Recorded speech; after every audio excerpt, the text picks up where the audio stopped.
and welcome back to my studio, better known as Bert. It's been a while since you've seen me, but I'm back, baby!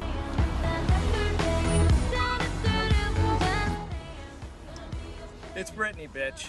And I have been bitten by a dragon, a How to Train Your Dragon dragon. If you've been following me for a while, you know I love dragons. I've made Falkor, I've made Smog, and now it's time to add to that dragon family. The new live action How to Train Your Dragon movie is coming out, and Epic just opened that awesome new park. I mean, I'm obsessed. I seriously cannot wait to take my son to the park. His favorite dragon, of course, is Toothless. And I know what you're thinking. Toothless is the cutest dragon ever, and I should make him.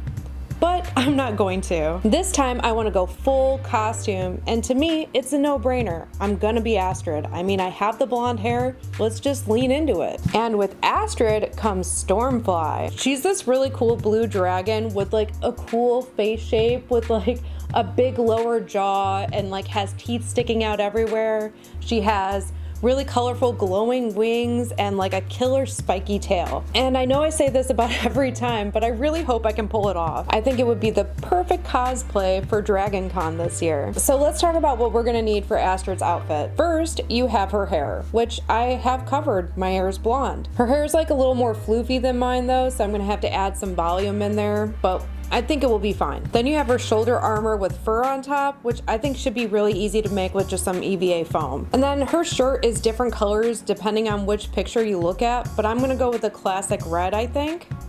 We'll see what I can find. Then you have her gloves and boots, which I think I should be able to accomplish with like some suede I have. Then let's skip down to her boots, which I think should be really easy, just to put on a pair of brown boots and then throw some covers over them. Her pants just look like blue leggings, and I can make the little knee pads by just taking some brown fabric over them. And then you have her fur skirt. I think this is gonna be the most timely part about making her outfit, because she has like strips of like leather with like spikes and like skulls on top, which I'll have to probably make from clay. I think it shouldn't be too hard though to make those, but famous last words.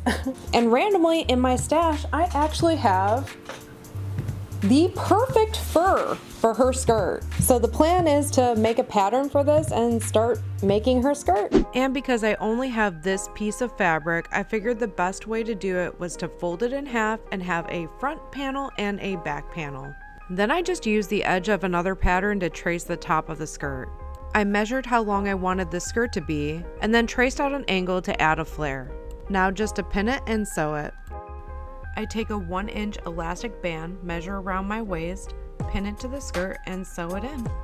Now with the base skirt, I need to go shopping for some supplies. Good morning, day 2. So today I'm gonna start working on the leather part of the skirt, and I'm gonna go try to find a couple of items like the shirt and some fabric maybe for like a vest. I really don't want to have to make it from scratch, so I'm hoping I can find just like a tank top that is very like faded but also plain. I also need to figure out how I'm gonna do the leather strap part of the skirt. I do have a piece of actual leather at my house that I thought about using, and it is the perfect shade, but it's kind of heavy. I've also seen other people use EVA foam, and that way it's very lightweight, but it just doesn't really look like leather enough for me. So I'm gonna go look inside Michael's, since Joann's now it has like nothing. I miss you, Joann's. Hello, darkness, my old friend. And we'll just kind of see what I can find and go from there. Anyone else just like mentally prepare themselves before going into a store? So I ended up finding a green tank top instead of red, but more about that later. Michael's selection of leather was severely lacking, so I had to go to the hobbyist of lobbies. This is where I found the perfect faux leather for the petals. And now that I was gonna have to make the red jacket, I spotted the perfect faux red leather.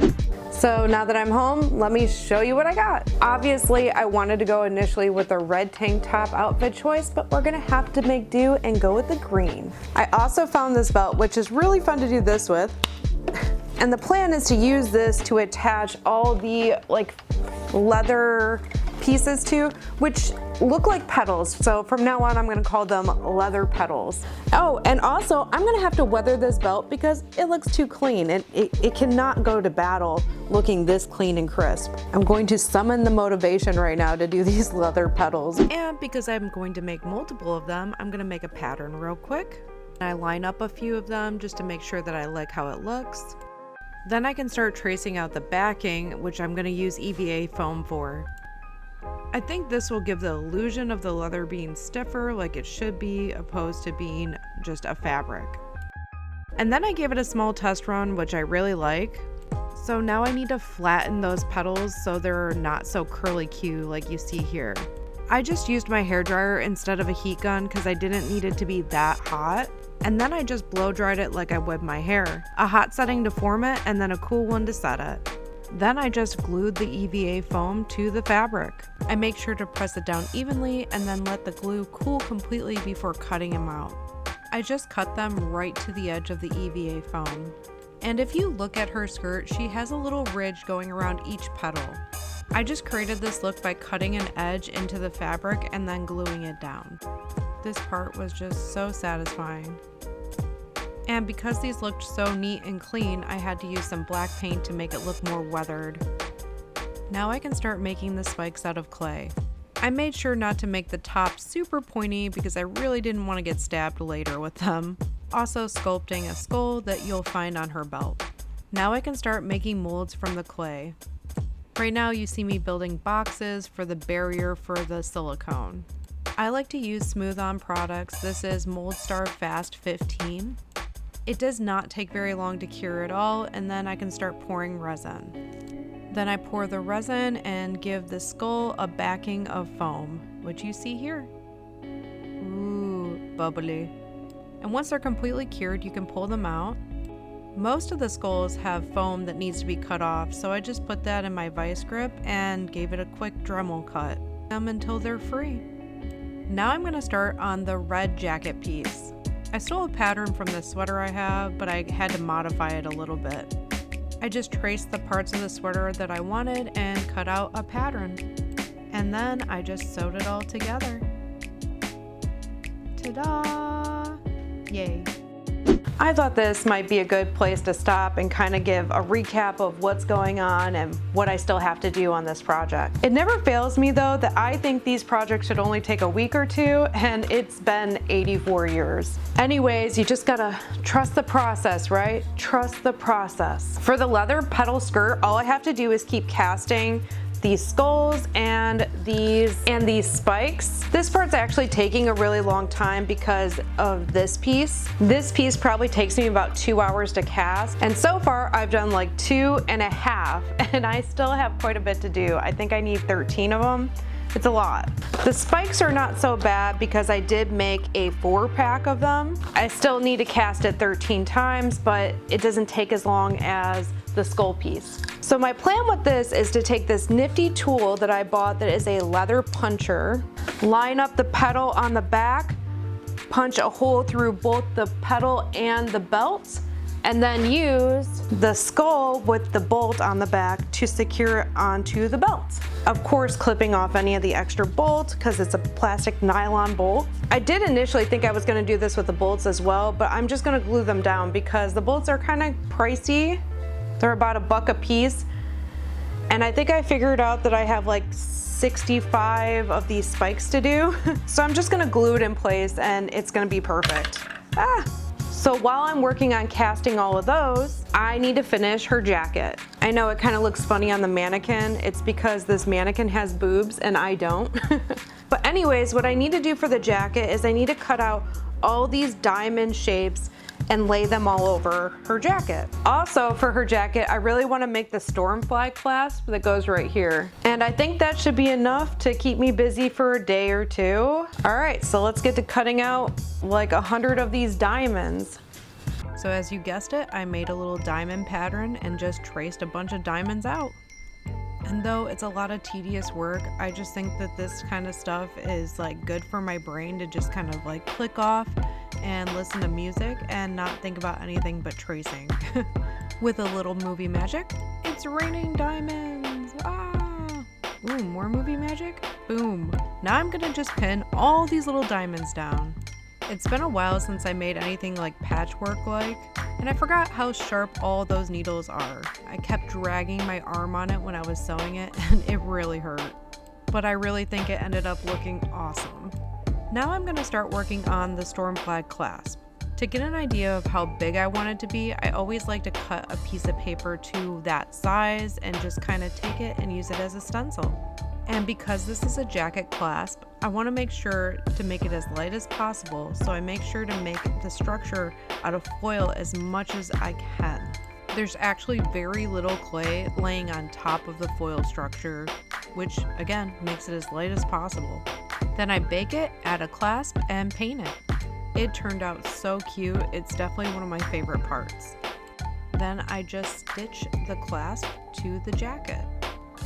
And while I was doing this, I made all the castings of the skulls and spikes that I needed, so now I'm gonna paint them. To secure the skulls to the belt, I take a leather puncher, punch out a hole, put the bolt of the skull through the belt, and then put the pedal on the back. Now I lay out all the spikes and make sure that they're about the same width apart before gluing them down. I use a really strong glue, it's E6000. I highly recommend this stuff, it really does work. Now I'm gonna make a pattern for a glove. I can do this by wrapping my arm in cellophane and then duct tape. This is such an easy way to make a pattern that fits your body. Once I'm all taped up like the mummy, I just cut a slit down the center and lay it out on the fabric, trace it out, cut it out, and sew it all together. Oh, and I added some kind of like fake fur to the top of it, which I also added to my boots. This is just the top piece. I do add a piece of fur covering for my boots later as well. Now I'm going to start working on the shoulder armor.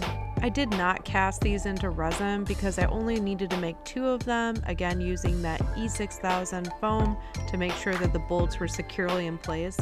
Then I used EVA foam to kind of cut out what I thought looked good as armor, tacking it down with glue, and then painting everything in that black with a shiny silver on top.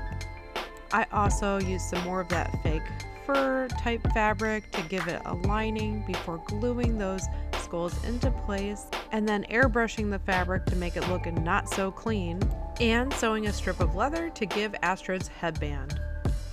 Now let's start making Stormfly. And first things first, as usual, I start with aluminum foil as my base. This is a great way to give your piece some bulk without having to waste some clay. I'm going to be using a medium monster clay. This is what I usually use when I make molds and cast it.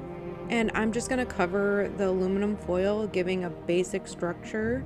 I also like to keep kind of drawing the features in so I always kind of know where they go, and just try to smooth it out as much as possible. This is the roof of the mouth, which really doesn't matter too much. You're not going to see it, but I just had to put ridges in at least.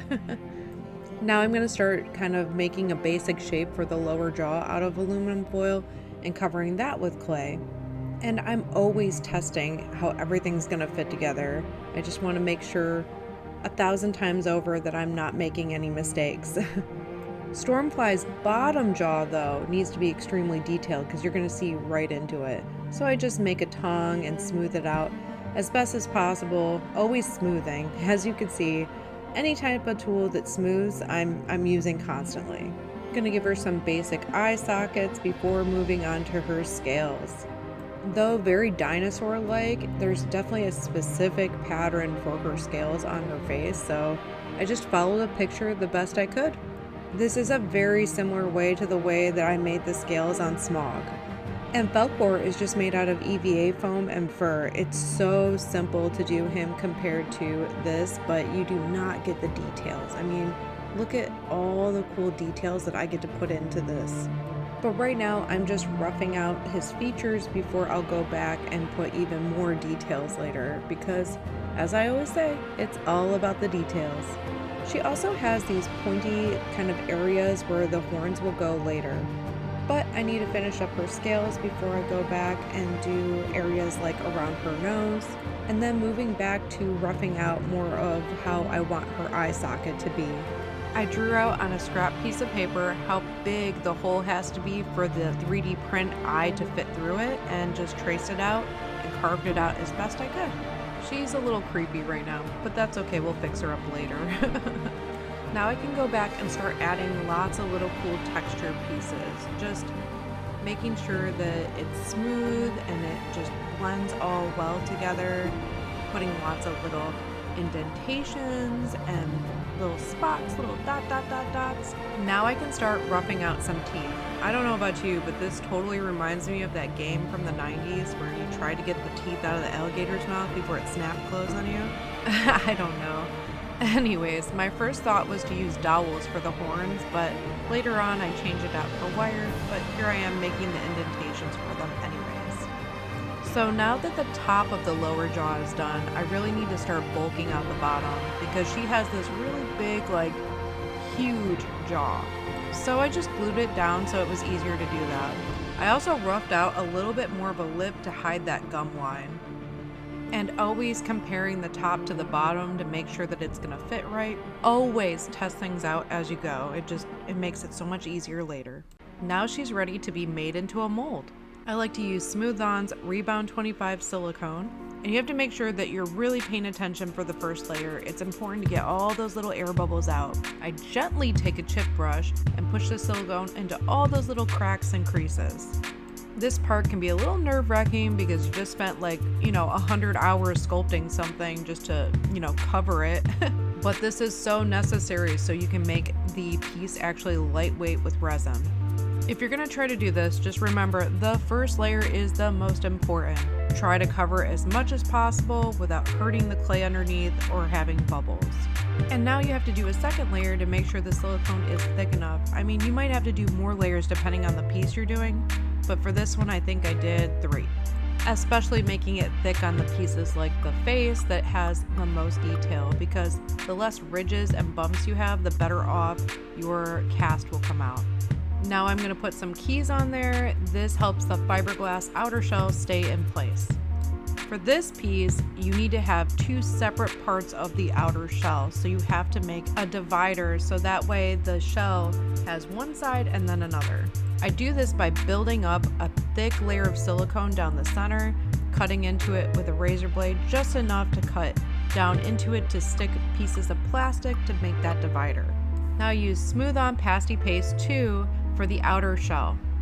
Oh no, I forgot to record the safety dance.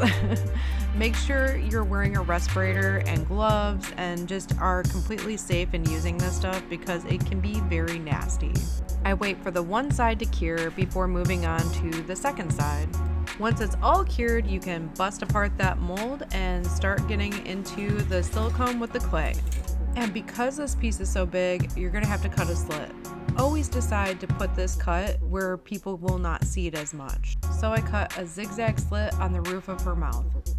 And as always, struggling to get the clay out all in one piece, but you just gotta, birth this baby from that silicone.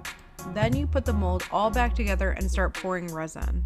I used Smooth-On 65D, which is what I usually always use because I love it so much. And then I just slowly pour it in the mold and rotate it around so it gets to every corner and every crack inside there. And once it's all cured, which takes like 15 minutes, it's so great. I love that stuff. Then you can just pull off the silicone again, birth in this new baby. Now I'm gonna start cutting a hole for the 3D print eye. I knew I was gonna have to cut in a little to the eyes that I sculpted, but I actually had to cut a lot more than I thought away. But not to worry, it still looks good. So after lots of cutting with my Dremel, I finally made the eye socket big enough for these 3D printed eyelids to fit in. Oh, isn't that cool?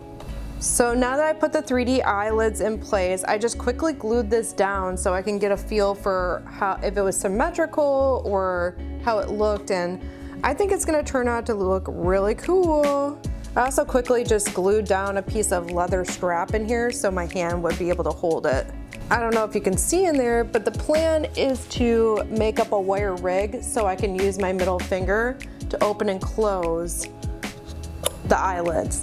And then after all is said and done, I'm gonna have to use some foam clay to fix up how his eye socket looks because it's not so pretty right now. Another thing I have to do is I have to attach the top to the bottom piece. I don't know if you can see that. I made these like little pieces that I could stick rivets through. But before I move on to painting her face, I need to fix up her eyes. I think the best thing to do would actually be to paint the inside of this mechanism and the eye part before putting the foam clay in place, because once that clay's in place, it's just gonna stay where it is. So let's fix up the eyes before moving on to painting. So I did take a quick detour and paint the eyeballs real quick because I really wanted to see how it looked.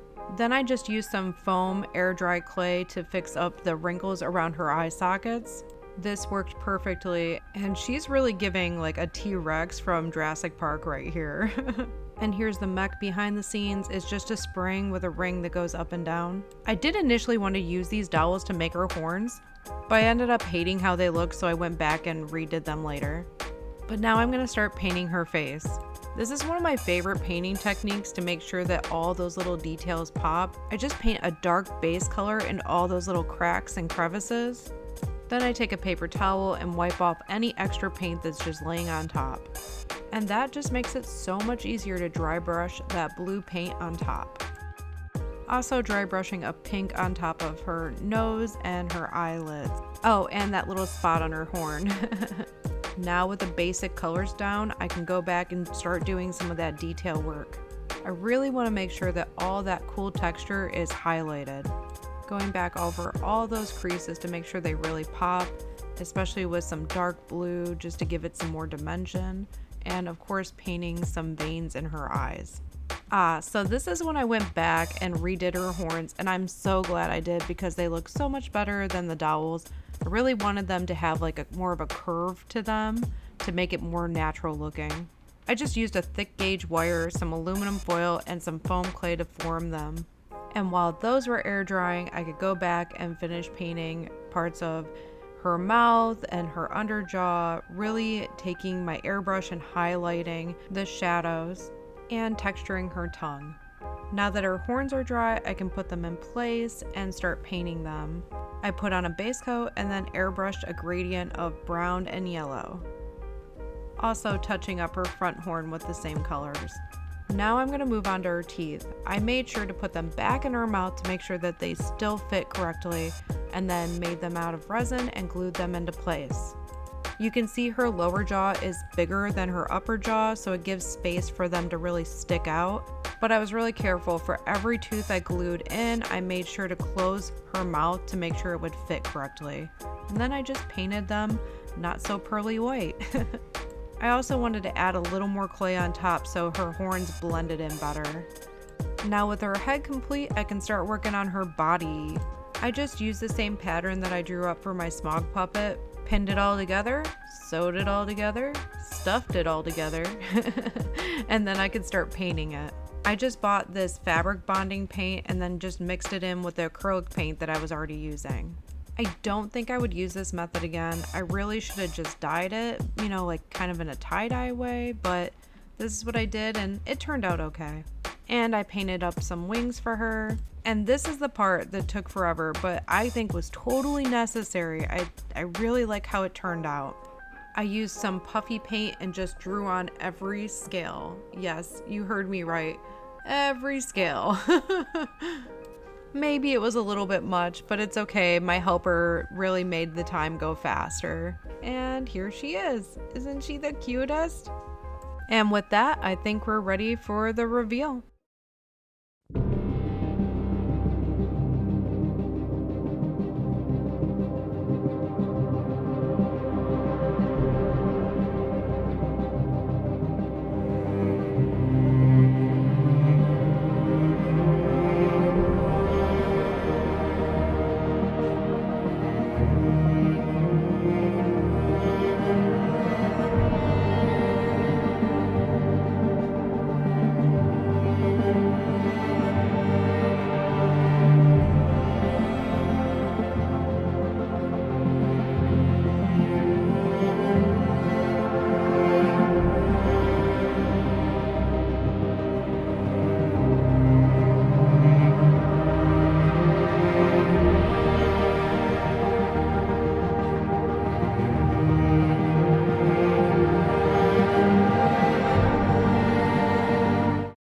As always, a huge shout out to my Patreon. You all are the Stormfly to my Astrid.